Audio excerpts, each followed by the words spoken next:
안녕하세요. 저는 평범한 50대 여성입니다. 늘 사연을 듣기만 하다가 이렇게 처음으로 글을 써보네요. 다름 아니라 제 하나뿐인 딸의 시댁, 그러니까 사돈댁에 대한 얘기를 좀 하고 싶어서요. 딸이 그 집안 식구들, 특히 사부인 때문에 참 모진 고생을 많이 했거든요. 남들처럼 평범한 시집살이도 아니었어요. 일반 사람들은 상상도 할 수 없는 온갖 엽기적인 방법으로 제 딸을 괴롭혔죠. 다행히 고마우신 분의 도움으로 딸을 구하고 나름의 복수도 할 수 있었는데요. 그 특별한 사연, 지금부터 차근차근 소개해 볼게요. 박복한 팔자라는 말이 있잖아요. 제가 딱 그랬어요. 어릴 때 아버지의 잦은 바람으로 어머니가 일찌감치 집을 나가셨는데요. 그 뒤로 아버지가 데려온 계모에게 허구한 날 맞으면서 살았어요. 그러다 16살 땐가? 이렇게 살다가는 죽겠구나 싶어서 맨몸으로 도망쳤죠. 정처 없이 이리저리 떠돌다 서울의 한 달동네에 정착했는데요. 거기서 만난 남자와 살림을 차렸는데 제 기구한 팔자는 참 어쩔 수가 없더라고요. 남편과 애를 낳고 산 지 불과 2년 만에 남편이 교통사고로 세상을 떠나고 말았죠. 하나뿐인 남편이 그렇게 먼저 가고 나니 참 막막했어요. 어리석지만 그대로 남편의 뒤를 따라가고 싶다는 마음도 들었네요. 하지만 제 품에 안겨있는 작은 핏덩이를 생각하면 어떻게든 살아야 했어요. 저는 엄마처럼 제 딸을 무책임하게 버리고 싶지 않았거든요. 남부럽지 않게 사랑을 듬뿍 주며 키우고 싶었죠. 그래서 딸을 포대기에 들쳐업고 돈을 벌 수 있는 일이라면 불법적인 것 빼고 뭐든 다 했어요. 식당 설거지, 시장 생선 가게 마감 청소, 섬유 공장 등 1년 365일 하루도 쉬지 않고 죽어라 일했네요. 시간이 흐를수록 몸은 점차 망가져갔고요. 과부랍시고 남정네들한테 치욕스러운 취급도 많이 당했지만 그래도 꿋꿋하게 하루하루 버텼죠. 그 덕분일까요? 딸은 어디 한 군데 모난 곳 없이 바르게 잘 자라줬어요. 어릴 때부터 교내외 상이란 상은 죄다 타오는 모범생이었고요. 공부도 곧잘해서 그 흔한 학원 한번 보내준 적이 없는데 남들이 이름만 들으면 알만한 명문대에 한 번에 철썩 붙었더랬죠. 대학 입학식 날 딸을 끌어안고 얼마나 울었는지 몰라요. 죽은 남편 생각도 나고 딸을 키우기까지 겪었던 모진 고생들도 주마등처럼 스쳐 지나갔죠. 딸도 제가 우는 걸 보고 울컥했던가 봐요. 저를 꽉 끌어안고 이제 자기도 다 컸으니 걱정 말라고 얼른 학교 졸업하고 취업해서 엄마 호강시켜 주겠다고 하더군요. 말만으로도 참 기특했네요. 그땐 정말 몰랐어요. 그런 딸이 제 뒤통수를 칠 줄은 말이죠. 딸의 졸업이 반년 정도 남은 어느 날이었어요. 그쯤에 저는 마트 캐셔로 일하고 있었는데요. 평소처럼 주말 출근을 끝내고 집에 돌아오니 딸이 저를 기다리고 있더군요. 옆에는 웬 젊은 남자도 함께였어요. 갑작스러운 상황에 당혹스러워 하는데 딸이 조심스럽게 입을 열더군요. 엄마 인사해. 내 남자친구 강재욱이라고 해. 뭐? 너 남자친구 생겼었니? 언제? 엄마한텐 그런 말 없었잖아. 아직 사귄 지 3개월밖에 안 됐어. 일단 인사부터 해. 오빠 민망하겠다. 딸의 재촉에 그제야 남자에게 다시 시선을 돌렸어요. 젊고 훤칠하니 잘생긴 총각이었지만 그래도 딸보다 대여섯 살은 많아 보이더군요. 어머님 안녕하세요. 이렇게 갑작스럽게 찾아뵈서 정말 죄송합니다. 아유 아니에요. 이름이 강재욱이라고요? 네. 말씀 편하게 하세요. 그래도 꽤나 예의 바른 총각 같더라고요. 어찌나 제게 깍듯하던지 얼어있던 마음이 좀 풀어져 함께 저녁을 먹으며 이런저런 대화를 나눴네요. 딸의 남자친구는 딸보다 5살 연상이었고요. 그 젊은 나이에 작은 벤처 기업을 운영하고 있었어요. 딸과는 대학 동문이라 학교에서 행사할 때 우연히 만나 관계가 발전했다고 하더군요. 학교 졸업생들 중에 성공한 사람들만 따로 추려서 강연 같은 걸 부탁하거든. 그래서 오빠가 올해 초에 학교에 와서 강연을 했었어. 아마 강연자들 중에 최연소였을걸? 진짜 대단하지? 그러게 대단하네. 남들은 한창 회사 다닐 나이에 벌써 사장님 소리를 듣다니. 부모님도 참 기뻐하시겠어. 아유, 아닙니다, 어머님. 별것도 아닌데 그렇게 너무 추켜 세워주시면 저 민망해요. 그렇게 나름 하하호호 즐거운 분위기 속에서 담소를 나눈 지 얼마나 됐을까요? 시간도 늦었겠다. 이제 그만 가보라면서 먼저 자리에서 일어났을 때였어요. 갑자기 딸과 남자친구가 굳은 표정으로 저를 붙잡더군요. 엄마 잠깐만. 나 할 얘기가 있어. 뭔데? 그게... 딸은 제 눈치만 볼 뿐 좀처럼 입을 열지 못했어요. 그런 딸을 보다 못한 딸의 남자친구가 대신 앞으로 나서더군요. 그리고는 너무나 충격적인 얘기를 했습니다. 어머님, 실은 승희가 애를 가졌습니다. 이제 6주 정도 됐어요. 뭐라고? 우리 딸이 뭘 가져? 죄송합니다, 어머님. 제가 좀 더 조심했어야 하는데 그래도 승희랑 저 이 아이 꼭 낳고 싶습니다. 허락해 주십시오. 너무 큰 충격에 다리에 힘이 풀리더라고요. 그대로 바닥에 주저앉으려는 저를 딸이 얼른 부축했습니다. 엄마 괜찮아? 괜찮냐고? 너 네 엄마가 괜찮아 보이니? 너 네 남자친구 말이 사실이야? 진짜 애를 가진 게 맞냐고? 미안해 엄마. 뭐라 할 말 없어. 내가 널 어떻게 키웠는데? 어떻게 키웠는데? 딸에 대한 배신감에 온몸이 덜덜 떨렸어요. 그 흔한 사춘기 한번 없던 딸이 제 뒤에서 몰래 남자와 애를 만들어 올 줄이야. 간신히 정신 차리고 딸을 향해 독하게 입을 열었네요. 너 아직 대학 졸업도 안 했는데 애를 낳아서 뭘 어쩌려고? 애 낳고 키우는 게 장난 같아? 당장 지워! 엄마, 어떻게 이미 생긴 애를 지우라고 할 수가 있어? 그럼 낳아서 키우겠다고? 네가 제정신이니? 나 아직 어리지만 성인이야. 애 낳고 키우는데 법적으로 아무 문제도 없다고. 재욱 오빠도 나 책임지겠다고 했어. 올해 안에 식 올리고 바로 애기 낳을 거야. 그럼 앞길 창창한 네 인생은? 고작 너 집에서 애 낳고 살림이나 하라고 엄마가 대학까지 보내준 줄 알아? 여자들 대부분 다 그렇게 사는데 뭐가 어때서? 안 그래도 걱정되고 불안해 죽겠는데 엄마라도 좀 축하해주면 안 돼? 나 좀 이해해주면 안 되냐고! 급기야 딸은 엉엉 울음을 터뜨렸어요.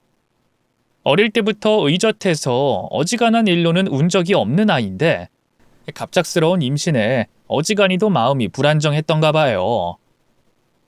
사실 모녀 싸움이란 애초에 결과가 정해져 있는 게 아니겠어요? 이 세상에 자식 이기는 부모 없다잖아요. 딸이 그렇게 배를 부여잡고 오열하는데 제 가슴도 청갈래 망갈래로 찢어지는 것 같더군요.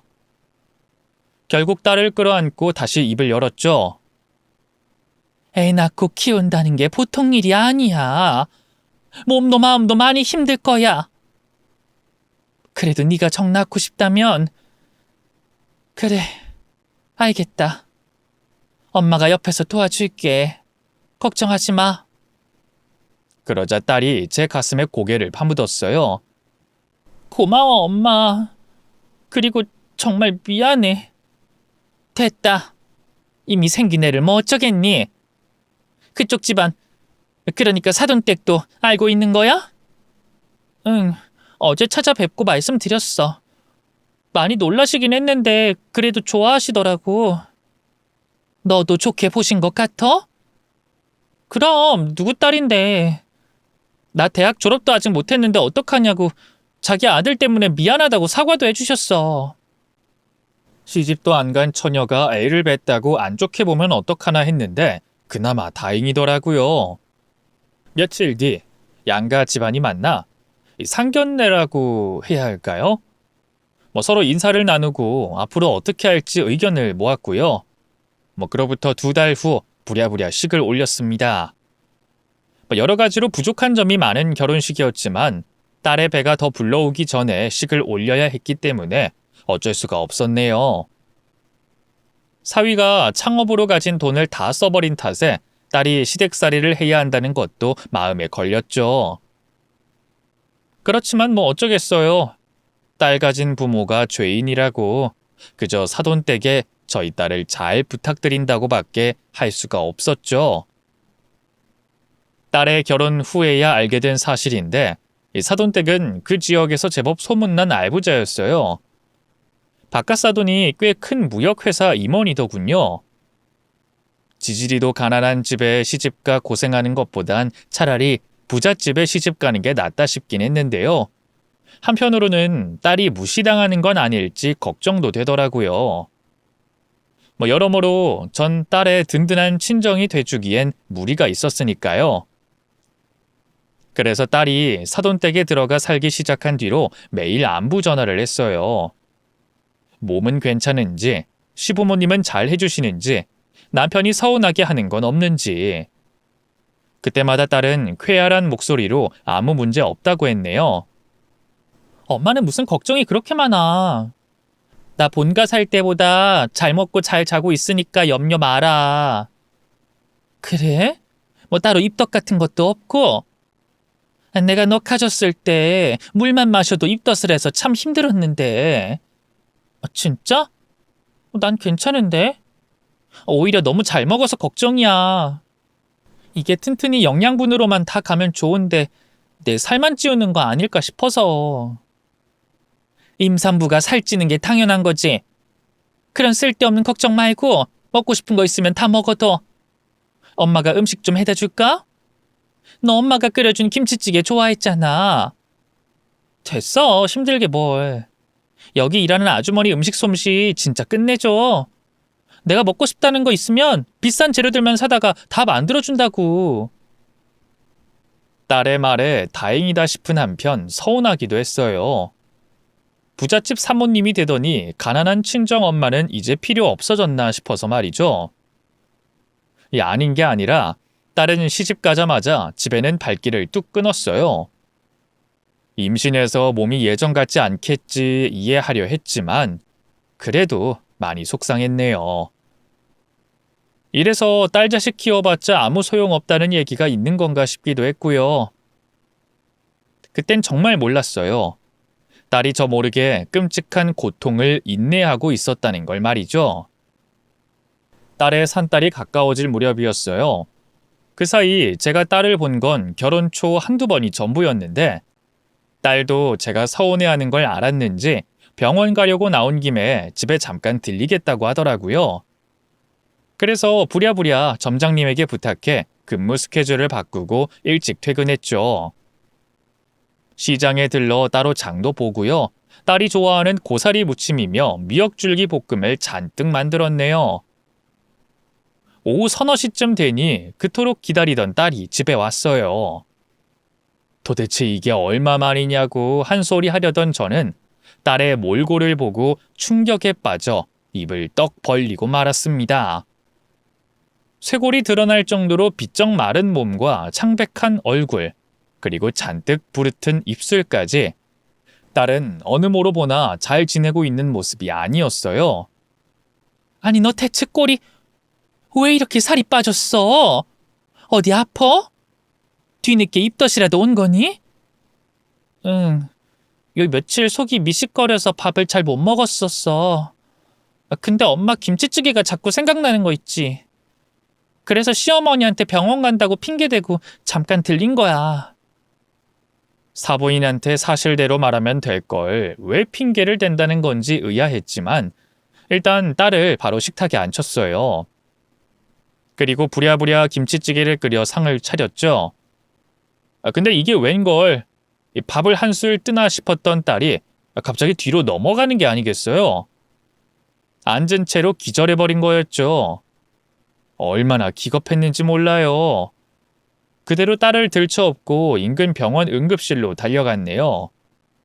검진 결과 딸의 몸에 큰 문제가 있는 건 아니었어요. 그저 임신 때문에 기력이 쇠해 잠깐 정신을 놓은 것 같다고 하더군요. 그 말에 안도하던 것도 잠시, 이어진 의사의 말에 저는 큰 충격을 받고 말았습니다. 따님이 영양실조인 건 아세요? 유산기까지 보이는데 좀 더 잘 먹이세요. 아셨죠? 영양실조가 있다니. 거기다 아이를 유산할지도 모른다니. 생전 잔병 치레 한 번 없이 늘 튼튼하기만 했던 딸이기에 얼마나 놀랐는지 몰라요.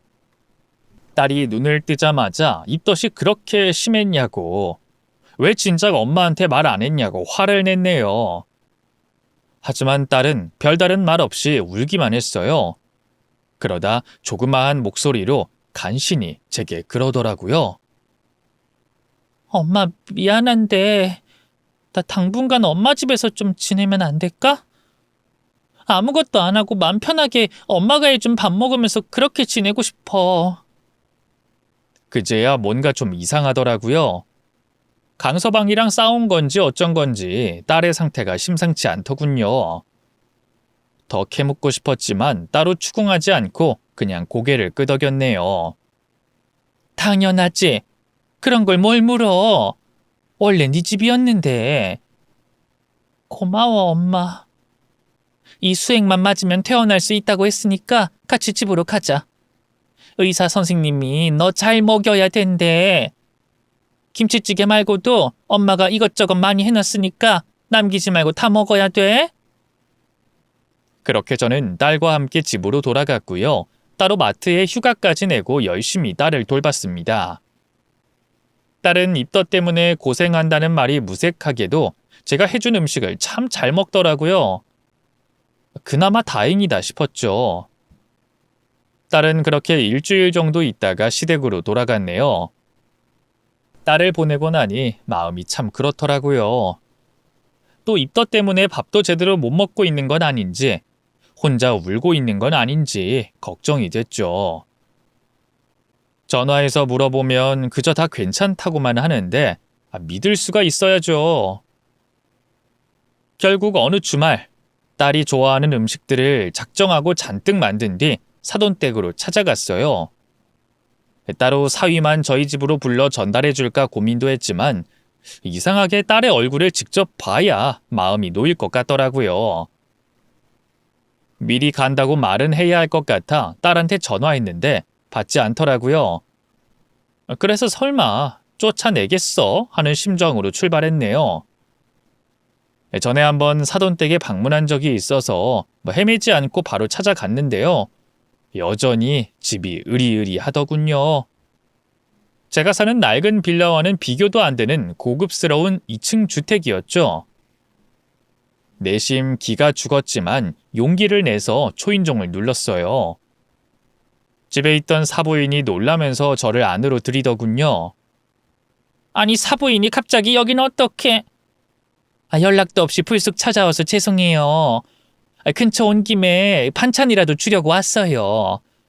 미리 말씀드리려고 했는데 딸애가 전화를 안 받아서요.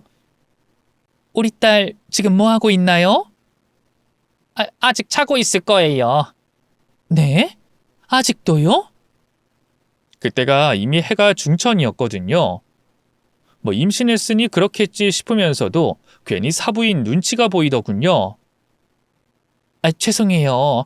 우리 딸이 원래 그런 애가 아닌데 엄청 부지런한 애거든요. 근데 임신 중이라 그런지 잠도 늘었나 봐요. 네, 당연히 이해하죠. 사부인은 떨떠름하게 제 말을 받았어요. 그리고는 제 손에 들린 반찬을 직접 받아 주방으로 옮기더군요. 원래 일하는 아주머니가 한 분 있었는데 그날은 보이지 않더라고요. 이게 가짓수가 많아서 직접 정리하시긴 힘들 텐데 그 일하는 아주머니는 어디 계신가요? 그게 일을 너무 못해서 해고했어요. 아유, 그럼 이 큰 집을 사부인 혼자 돌보시는 거예요? 네, 그렇죠. 사부인은 여전히 뭔가 어색해 보였어요. 왜 그러나 싶었던 바로 그때 정원 쪽에서 불쑥 누군가 튀어나왔습니다. 어머님, 뒷마당 청소 다 해놨어요. 늦어서 죄송해요. 이제 바로 저녁 준비할게요.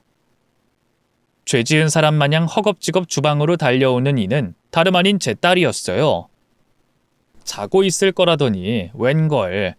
얼마나 열심히 일했는지 온몸이 땀으로 흠뻑 젖어 있었어요. 경악스러운 일은 그뿐만이 아니었어요. 글쎄 딸의 머리가 스님처럼 싹 밀려있는 게 아니겠어요? 충격에 굳어버린 저를 발견한 딸도 이내 걸음을 멈췄습니다. 아니, 엄마가 여긴 어떻게... 너 꼴이 그게 대체 뭐야? 머리가 왜 그래? 이건 그러니까... 딸이 아무 말도 못한 채 고개를 푹 숙였어요. 안 되겠다 싶어 옆에 잠자코 있던 사부인에게 물었죠. 사부인이 말씀 좀 해보세요. 대체 우리 딸 머리가 왜 저런 겁니까? 저희 둘을 번갈아 바라보며 골치 아프게 됐다 싶은 표정을 짓던 사부인은 이내 뭔가 결심한 듯 입을 열었어요. 그리고 너무나 충격적인 소리를 하더군요. 보면 모르세요? 제가 바리깡으로 싹 밀어버렸어요. 뭐라고요? 대체 왜 그런 짓을...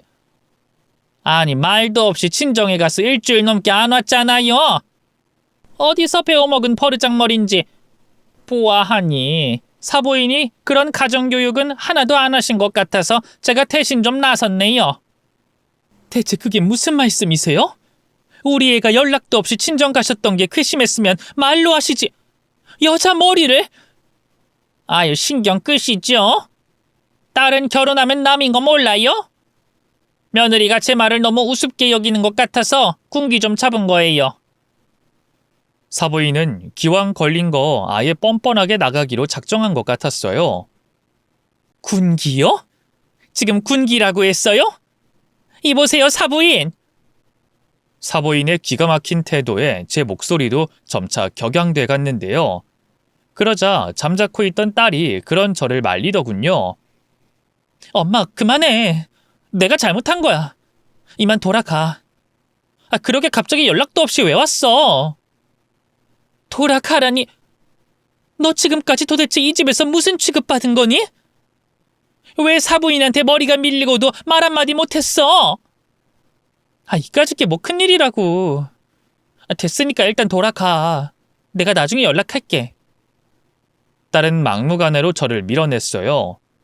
사부인 눈치를 보고 있다는 게 느껴지더군요. 그러니 저도 더는 아무 말 못하겠더라고요.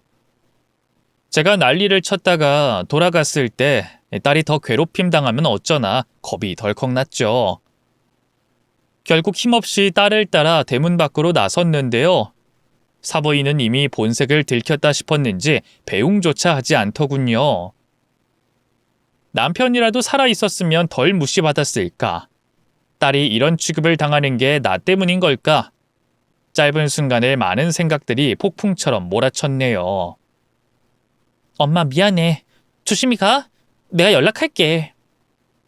가만히 저를 보내는 딸에게 말했어요. 네가 말하고 싶지 않아 하는 것 같으니까 엄마가 더는 아무것도 묻지 않으마. 근데 엄마는 언제나 네 편인 거 알지? 시댁에서 무슨 일 있으면 엄마한테 다 얘기해. 엄마가 다 해결해 주진 못해도 그래도 네 속이라도 조금 풀리지 않겠니? 응? 제 말에 딸은 아무 말도 못하고 닭똥 같은 눈물만 뚝뚝 흘렸어요. 알겠어. 엄마 얼른 가. 그래, 너도 얼른 들어가 봐. 그렇게 딸을 뒤로 하고 집으로 돌아왔어요. 그리고 끓는 마음을 진정하지 못해 한참 집안 곳곳을 돌아다니다 사위에게 전화를 걸었죠. 여보세요? 장모님? 어쩐 일이세요? 자네, 승희 머리 그렇게 된 거 알고 있었나? 사부인이 군기 잡겠답시고 그랬다는데. 사위는 제 말에 당황하던 것도 잠시 모전자전이라고 뻔뻔하게 나오더군요. 애초에 집사람이 먼저 잘못한 거예요. 저희한테 말도 안 하고 장모님 댁에 갔잖아요. 뭐 저야 그렇다 치지만 어른들한텐 그게 무슨 경우예요? 아니 그렇다고 임산부 머리를 그렇게 밀어놔? 세상에 그런 기막힌 짓을 하는 집구석이 어딨어? 저도 처음엔 말렸죠. 근데 집사람이 오죽 우리 엄마 눈밖에 났어야죠. 밥도 잘 못해, 청소도 잘 못해. 뭐 잘하는 게 있어야 예쁨을 받을 텐데. 엄마가 살림 가르치겠다시고 일하는 아주머니도 그만두게 했는데 도통 실력이 늘질 않나 봐요. 아주 죽겠다고 하세요. 그게 무슨 말인가? 지금 임신한 내 딸한테 살림까지 죄다 시키고 있다는 건가? 시키는 게 아니라 가르치는 거죠. 임신한 게 무슨 벼슬도 아니고 퍼질러 누워만 있어야 해요? 전 이렇게 밖에서 열심히 일하고 있는데. 사위의 말을 듣고 있자니 딸이 시댁에서 어떤 취급을 받고 있는지 알겠더군요. 더 말도 섞기 싫어서 전화를 끊고 이번엔 딸에게 연락했어요. 다행히 한 번에 받더군요. 전 바로 사위에게서 전해 들은 말을 딸에게 물었죠. 강서방 말이 사실이야? 너 정말 시댁에서 온갖 살림을 네가 다 하고 있니? 제 말에 딸은 한참 아무 말도 못했어요. 그러다 이내에 울먹이며 사실이라고 대꾸하더군요.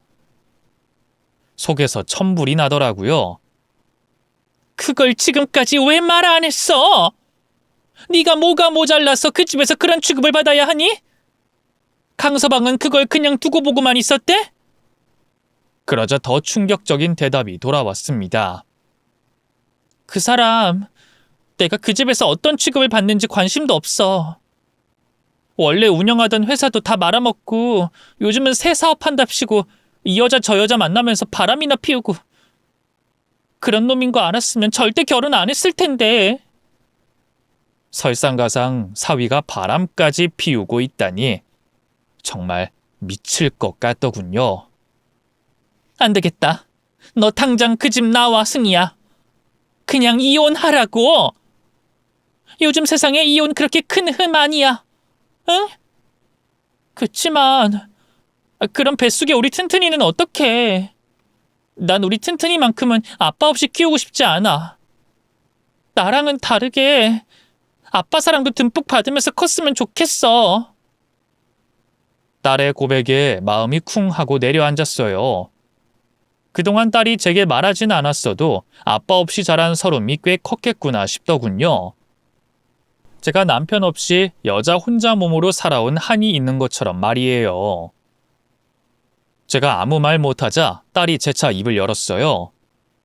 걱정하지 마, 엄마. 아이 태어나면 그 사람도 정신 차릴 거야. 원래 남자들은 아빠 되기 전까진 그냥 애라잖아. 아유, 그치만 시부모님도 그때 내가 말도 없이 친정 간 것 때문에 화가 나서 그렇지 평소엔 잘해주셔. 진짜야. 만약 애기 낳고도 그 사람이 여전히 마음 못 잡으면 그때 이혼 다시 생각해볼게. 딸이 그렇게까지 말하는데 뭐라고도 할 말이 없더라고요.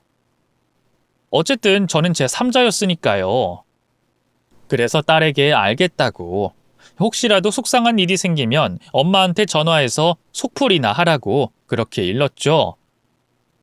그 뒤로 딸은 종종 제게 연락해 시집살이에 대한 하소연을 했어요. 출산 후엔 좀 나아지지 않을까 싶었지만 손녀를 낳았기 때문일까요? 시댁에선 수고했다 한마디도 없이 다음엔 바로 아들을 낳으라며 뭐라고 했다는군요. 사위도 갓 태어난 뒷딸에게 별 애정이 없어 보였고 말이죠.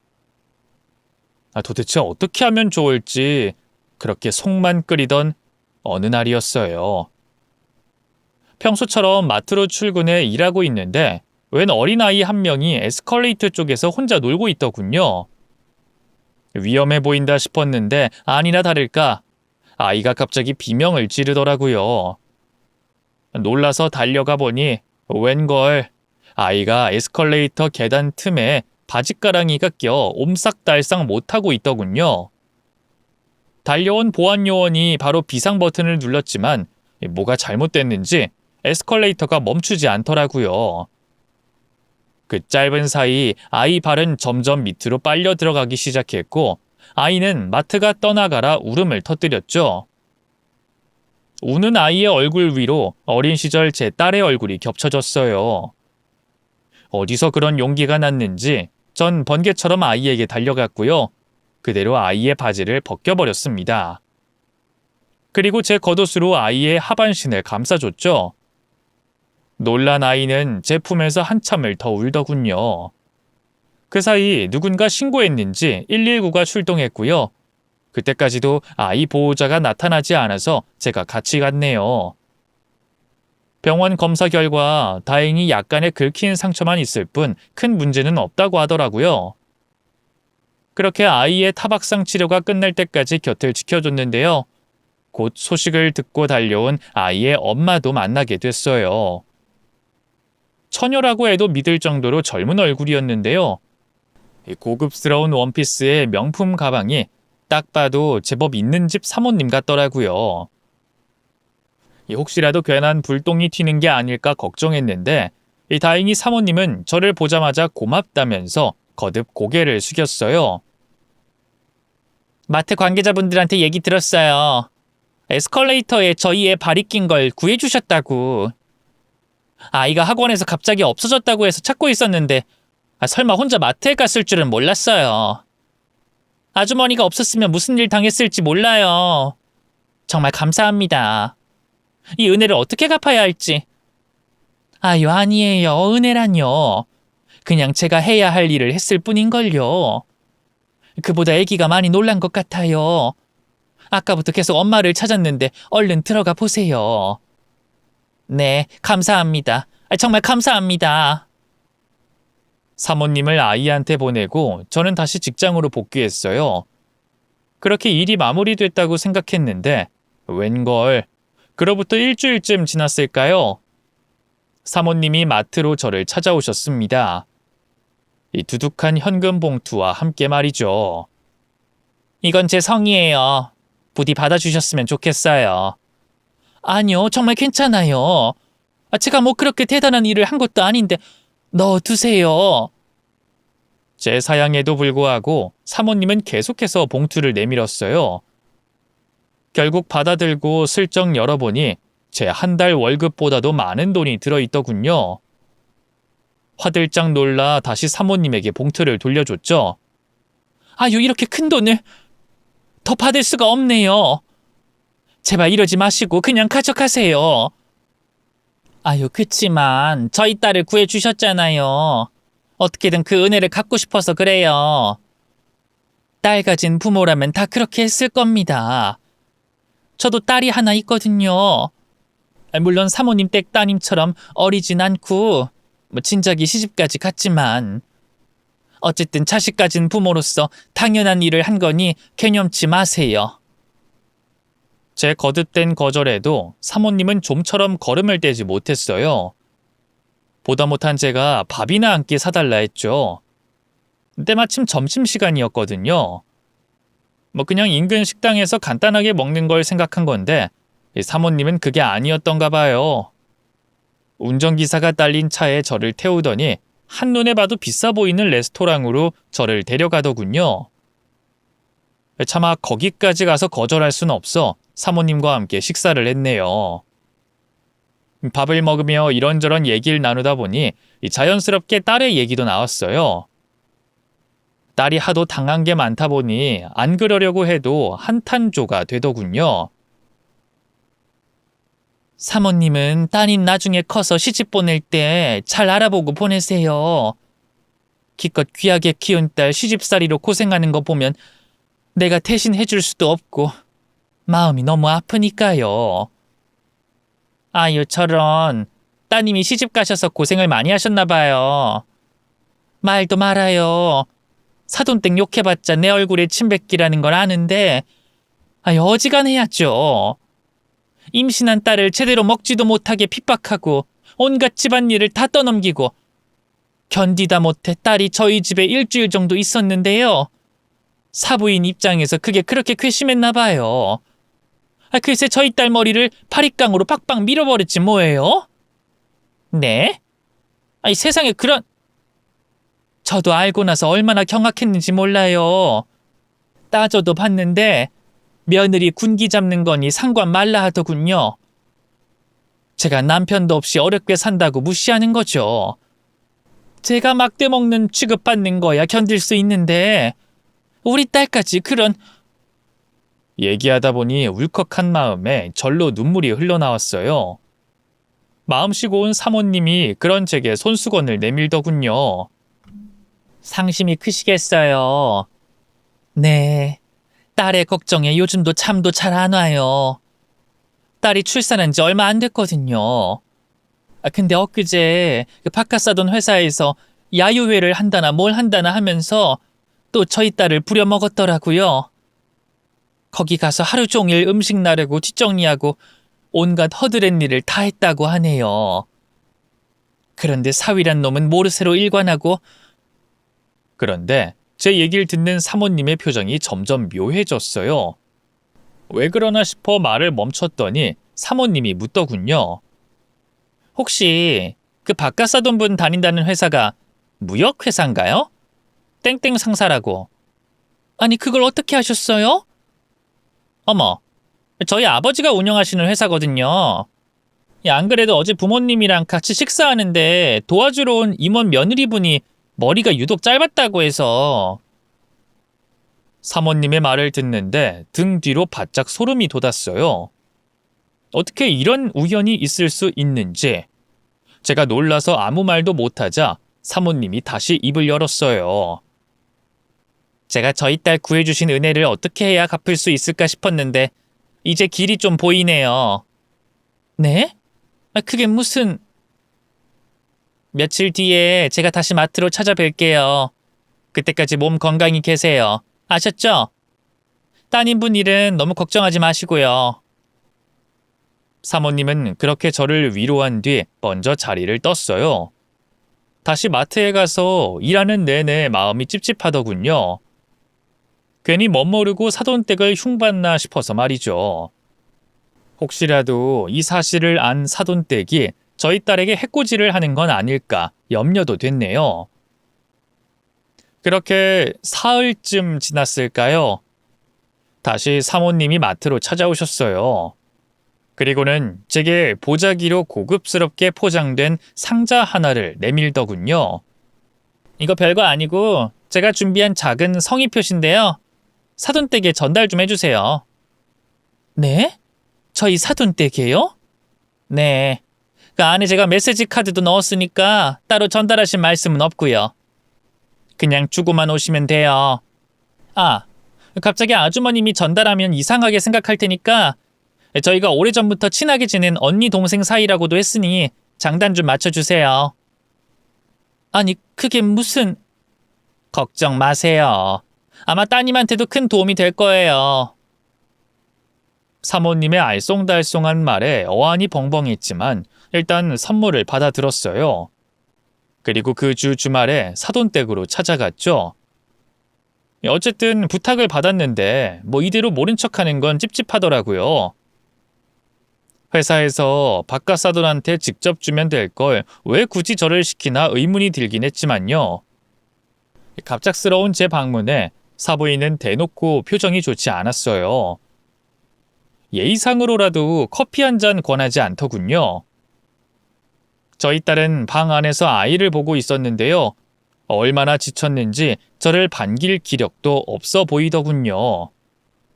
그 순간 더는 안 되겠다 싶더라고요. 딸을 데리고 집으로 돌아가자 마음 먹었죠. 일단 부탁받은 일부터 해결해야 하니 사부인한테 손에 들고 있던 상자를 내밀었네요. 이거 받으세요. 이게 뭔데요? 선물이에요. 땡땡 상사 사장님 따님분이 주시는. 네? 땡땡 상사라면 저희 남편 회사인데 그걸 왜 사부인이... 얘기하자면 긴데요. 일단 받으세요. 제 말에 사부인이 바깥 사돈을 불러 함께 선물을 풀었어요. 상자 안엔 두툼한 서류 봉투와 작은 메시지 카드가 전부였는데요. 내용물을 확인한 사돈 부부가 기겁하는 게 아니겠어요.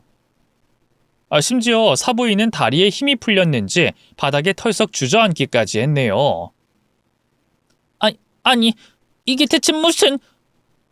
사부인은 손에 들고 있던 서류를 바깥사돈에게 흔들어 보였어요. 당신 이런 걸 다 증거로 남기면 어떡해요? 알아서 처리하겠다면서요. 아니, 난 다 처리한 줄 알았지. 세상에, 이 일을 어떻게 해요?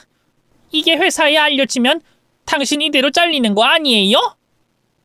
잘리는 게 다 뭐야? 횡령죄로 감옥 갈 수도 있다고. 어쩔 줄 몰라 하던 사돈 부부는 뒤늦게 메시지 카드를 열어봤어요. 그리고는 더욱더 사색이 돼 저를 쳐다보더군요.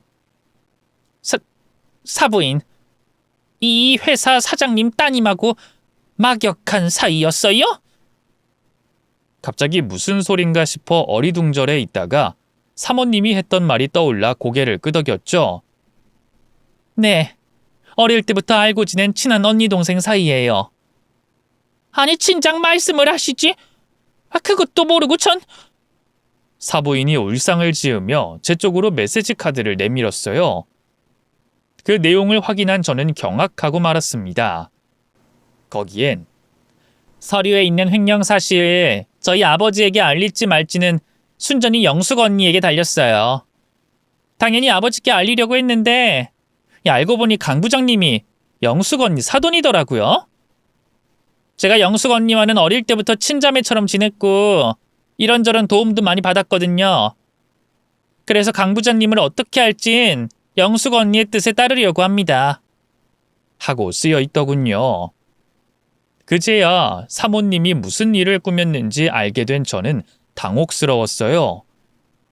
그런 제 마음을 모르는 사돈 부부는 갑자기 자기들끼리 무어라 수군거리더니 대뜸 제 쪽으로 다가오더군요. 어느새 얼굴엔 비굴한 미소를 장착한 채였죠. 아이 사부인, 일단 그렇게 서 계시지 말고 이리 와서 앉으세요. 아유, 맞아요. 아유, 그러고 보니 차 한잔 안 드렸네. 커피 괜찮으세요? 아니면 녹차나 홍차도 있는데. 확 달라진 두 사람의 태도를 보며 그제야 사모님이 제게 칼자루를 쥐어주셨다는 걸 알겠더군요. 든든한 뒷배가 생겨서일까요?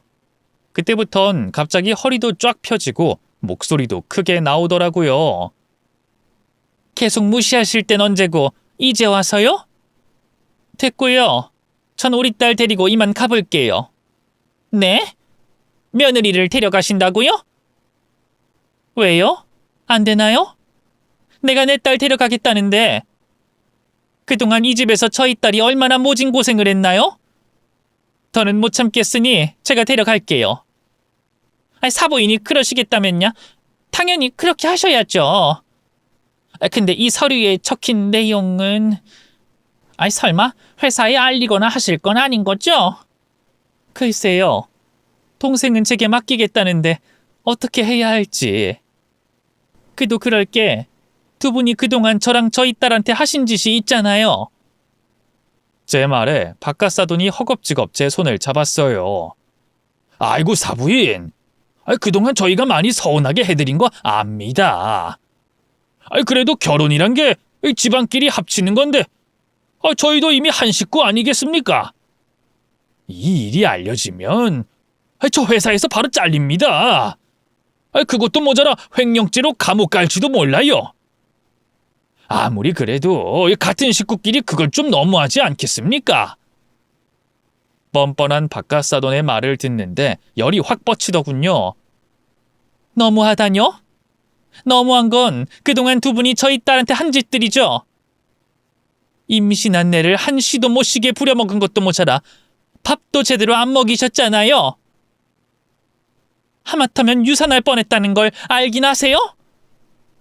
그래도 손녀 태어나고 나면 좀 달라질까 했는데 손주가 아니라 손녀 낳았다고 모질게 구박하셨죠?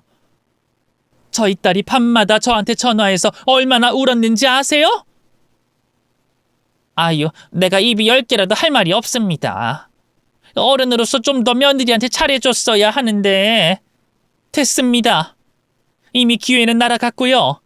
박가사돈께선 회사 돈 뒤에서 몰래 빼돌린 죄 달게 치르세요.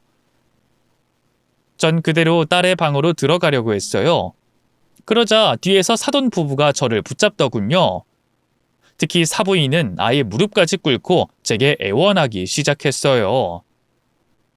아이고 사부인, 어떻게 하면 마음이 풀리시겠어요? 제가 이렇게 필게요. 하나뿐인 아들놈이 갑자기 만나던 여자 임신시켰으니 결혼해야겠다고 했을 때 아들을 빼앗긴 기분에 그만. 우리 아들이라면 더 좋은 여자 만날 수도 있지 않았을까 하는 어리석은 생각에 며느리를 괴롭혔네요. 다 제 잘못입니다.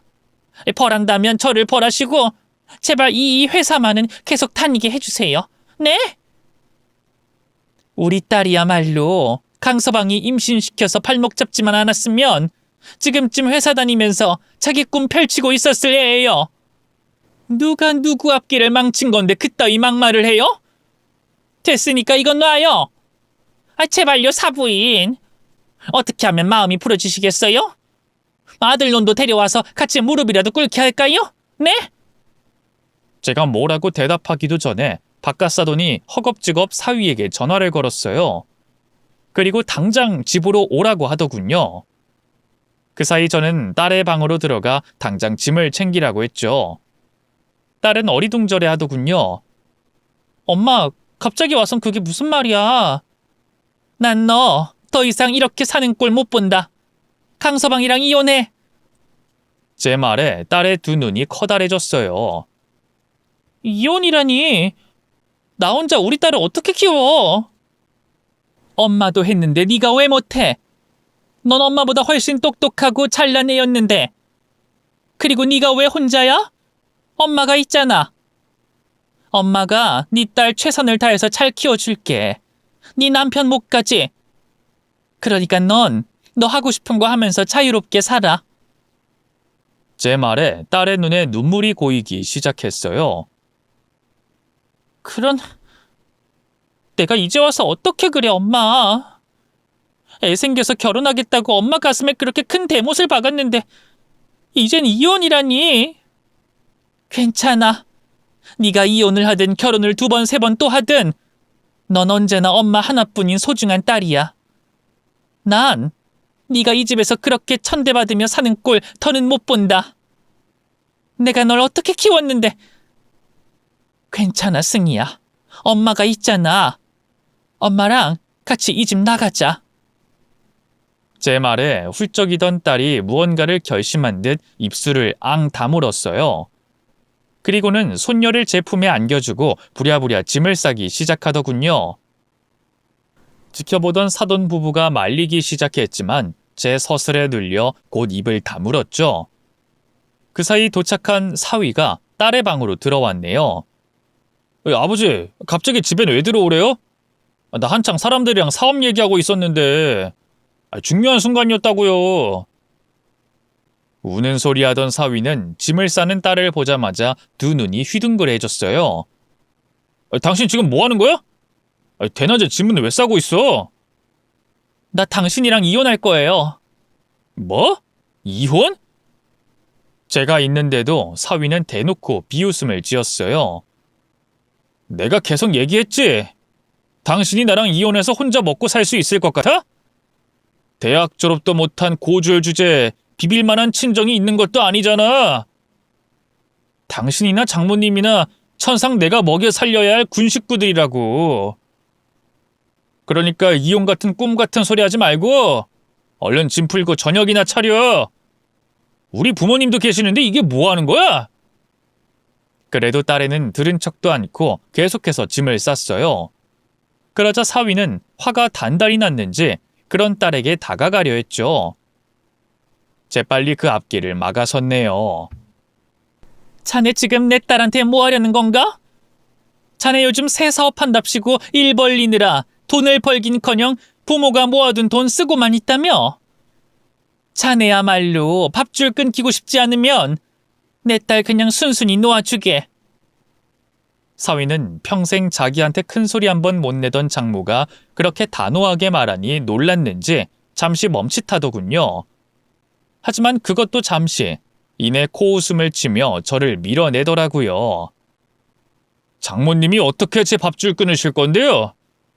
마트에서 계산이나 하시는 분이 무슨 능력이 있어서? 글쎄, 그건 자네 부모에게 물어보게. 뭐라고요? 그게 무슨... 사위뿐만 아니라 짐을 싸던 딸까지 어안이 벙벙한 표정이었어요. 그러자 안절부절 제 눈치만 보고 있던 사돈 부부가 자초지종을 설명했죠. 사위의 그 잘난 얼굴이 하얗게 질리는 꼴이 참 볼만했네요. 장모님, 그러니까 조금 전에 제가 실례가 많았습니다. 사위는 뒤늦게 제게 다가와 꾸벅 고개를 숙였어요. 그리고는 저희 아버지 일은 제가 미처 몰랐습니다. 부디 장모님이 잘 좀 봐주세요. 네? 하고는 굽신대기 시작하더군요. 어쩜 이렇게 강량약 강인지 참 혐오스럽더라고요. 이제 와서 잘 봐달라는 말이 나오나?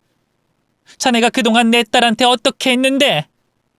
미안하지만 난 잘 봐줄 생각 요만큼도 없네. 이혼 서류는 변호사 통해서 보낼 테니까 앞으로는 우리 집에 찾아오지도 말고 내 딸 얼굴 볼 생각도 말게. 알겠나? 장모님, 이렇게 가시면 어떡해요? 여보, 당신이 뭐라고 말 좀 해봐, 응? 그러자 이번엔 제 딸이 코웃음을 쳤어요. 우리 엄마 말이 어디 하나 틀린 구석이 없는데 내가 뭘. 그동안 엄마한테 미안해서, 그리고 우리 딸 애비 없는 자식 만들기 싫어서 참았는데 그게 얼마나 바보 같은 짓이었는지 이제 깨달았어. 당신 같은 인간이 아빠라면 그런 아빠 차라리 없는 게 낫거든. 난 이제부터 엄마랑 우리 딸이랑 같이 잘 살 거니까 살면서 다신 마주치지 말자. 알겠지? 여보, 당신같이 정말 이럴 거야? 내가 잘못했어. 앞으로 잘할게, 응? 그 말을 하루만이라도 더 일찍 하지 그랬니? 그럼 내 마음이 조금은 달라졌을지도 모르는데. 이제 와서 이러는 건 너무 속보이잖아. 너희 아버지 회사 잘려서 네 사업에도 지장 생길까 봐 이러는 거 아니야? 그런 거 아니야. 당신이 진짜 이혼할 것 같으니까 이러는 거지. 나 당신 없인 못 살아. 그런 인간이 바람은 왜 폈니? 내가 너 바람 피는 거 모를 줄 알았지? 그동안 네가 온갖 여자들하고 놀아나는 거 차곡차곡 증거 수집 다 해놨어. 아이 양육권은 물론 위자료까지 톡톡히 받아낼 테니까 두고 봐. 나 부전공으로 법학 공부했던 거 알지? 딸은 사위에게 시원하게 쏘아 붙여준 뒤 저와 함께 그 집을 나왔어요. 사돈댁 식구들은 어떻게든 붙잡으려고 했지만 저희의 기세에 눌려 아무것도 못했네요. 집으로 돌아온 딸은 바로 이혼 준비를 시작했고요. 저도 사모님에게 이 소식을 전한 뒤 바깥사돈 문제에 대해선 순리대로 처리해달라고 부탁드렸답니다. 그 결과 바깥사돈은 결국 회사에서 잘렸고요. 횡령죄로 실형까지 살게 됐어요. 순식간에 내리막길을 걷게 된 사위는 끝까지 이혼 못해주겠다며 버텼는데요. 이 사모님이 따로 대형 로펌 변호사까지 소개해 주신 덕분에 큰 문제 없이 이혼할 수 있었네요. 죄 짓고는 못 산다는 말이 맞긴 한가 봐요. 사위는 결국 새로 준비하던 사업까지 말아먹고 방구석 백수가 됐다고 하더군요. 바깥사돈도 횡령했던 게 소문이나 새 직장을 구하긴커녕 집에서 술만 퍼마신대요. 졸지에 가장이 된 사부인은 식당에서 허드렛 일을 하면서 살고 있다고 하더군요. 안타깝긴커녕 고소하기만 하다면 제가 너무 못된 걸까요? 패가 망신한 사돈댁 식구들과 달리 저는 딸과 그리고 손녀와 함께 너무 잘 살고 있어요. 딸은 이혼 후 대학을 다시 들어가 무사히 졸업까지 했고요. 지금은 무역회사에서 일하고 있답니다. 맞아요. 전에 바깥사돈이 다니던 바로 그 회사예요. 감사하게도 사모님이 남편분을 설득해 저희 딸을 특채로 취업시켜줬죠. 처음엔 회사에서 낙하산이다 뭐다 말들도 많았던 모양인데요. 딸은 실력과 성실함으로 그 모든 수군거림을 몰아냈답니다. 지금은 회사에 없어서는 안 될 인재가 됐죠. 얼마 전엔 과장으로 승진까지 했네요. 이 손녀도 그런 제 엄마를 닮아서일까요? 얼마나 똑부러졌는지 몰라요. 요즘은 의대 진학을 목표로 열심히 공부하고 있답니다. 딸도 손녀도 너무 바빠서 아직 여름 휴가도 못 갔는데요. 돌아오는 추석 연휴에 다 같이 베트남으로 놀러 가기로 했어요. 그걸 안 딸네 회사 사장님이 휴가비랍시고 돈도 든든하게 붙여주셨네요. 가서 모처럼 만에 식구들끼리 오붓한 시간 보내려고 합니다. 이런 게 행복이 아닐까 싶어요. 긴 얘기 들어주셔서 감사합니다. 모두 건강하세요.